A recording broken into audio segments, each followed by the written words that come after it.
সন্দীপ সংযোগে সবাইকে স্বাগত জানাই প্রিয় দর্শক শ্রোতা মণ্ডলী। আজ গাছুয়াই বজ্রপাতে মাদ্রাসার ছাত্র নিহত হয়েছে রাফি। তার বয়স আনুমানিক 14 বছর। তো এটি স্থানীয় একটি হেফজ মাদ্রাসায় সে পড়তো। তো মাদ্রাসার ছাত্ররা তারা যে সপ্তাহে 7 দিনের মধ্যেই 6 দিন তারা কঠোর পরিশ্রম করে পড়তে হয়। তো মাদ্রাসা থেকে কিন্তু শুক্রবারে ছুটি থাকে। তো শুক্রবারে এই সময়টুকুতে মাদ্রাসার ছাত্ররা তারা বিভিন্ন খেলাধুলা করে, ফুটবল, ক্রিকেট, ব্যাডমিন্টন, ভলিবল বিভিন্ন খেলা খেলেন। তো মাদ্রাসার প্রায় 9 জন ছাত্র মিলে তারা যে গাছুয়া বিশ্ববিদ্যালয় আছে, বিশ্ববিদ্যালয়ের বাইরে তারা সীতাকুণ্ড ঘাট আছে, সেইখানে তারা ফুটবল খেলতে গিয়েছিল। তো ফুটবল খেলা তারা শেষ করেছে। শেষ করে আসার পথে যে রাফি মারা গিয়েছে সে সবার সামনে ছিল। হঠাৎ করে একটি মাত্র বজ্রপাত, সেই বজ্রপাতে রাফির মৃত্যু ঘটে।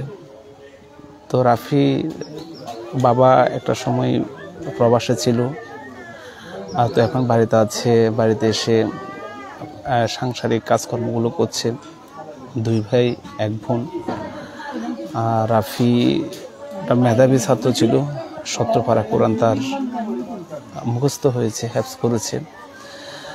তো পরিবারে একটা শোকের মাতন। হাদিয়ার মধ্যবাড়ি যেখানে আছে সবাই রাফিকে নিয়ে তার বিভিন্ন স্মৃতিচারণ করছেন। রাফি খুবই ভালো ছেলে ছিল, সবার সাথে মিলেমিশে ভদ্র আচরণ, নম্র আচরণ করত। আজকেই সে রাফির মৃত্যুতে পুরো এলাকাতে শোকের একটা মাতন। আমরা যখন বাড়িতে ঢুকছিলাম, রাফিদের ঘর, আশেপাশের ঘর সবাই কিন্তু খুবই শোকাহত, মর্মাহত, তারা কান্নাকাটি করছেন। তো সবকিছু মিলে আজকেই হঠাৎ করে হলো বিষয়টি। সেভাবে বজ্রপাত বিভিন্ন সময় যেভাবে অনেকক্ষণ ধরে বজ্রপাত হয়, বেশ কিছু বজ্রপাত হয়, আজকে কিন্তু সেরকম কিছু ঘটেনি। একেবারে আকস্মিক, একেবারে অল্প সময়ের মধ্যে একটি বজ্রপাতের মাধ্যমে রাফির মৃত্যু ঘটেছে। আমরা আজকে সন্দীপবাসী খুবই শোকাহত।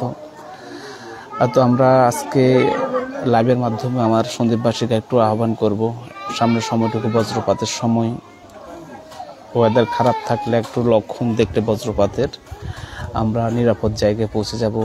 বিভিন্ন ভবনে থাকবো বা খোলা জায়গায় আমরা থেকে পরিহার করে একটা নিরাপদ স্থানে থাকার চেষ্টা করব।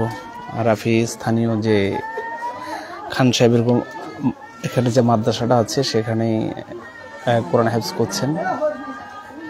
তো শুনছেনই আসলে পরিবারের যে শোকের মাতন পারাপথে। তোমার এলাকার তোর সমবয়সী নেই? একটু এদিকে আয়ো না, এদিকে আসো না, আসো আসো। যাই হোক, আসলে বাড়ির সবাই শোকাহত, মর্মাহত।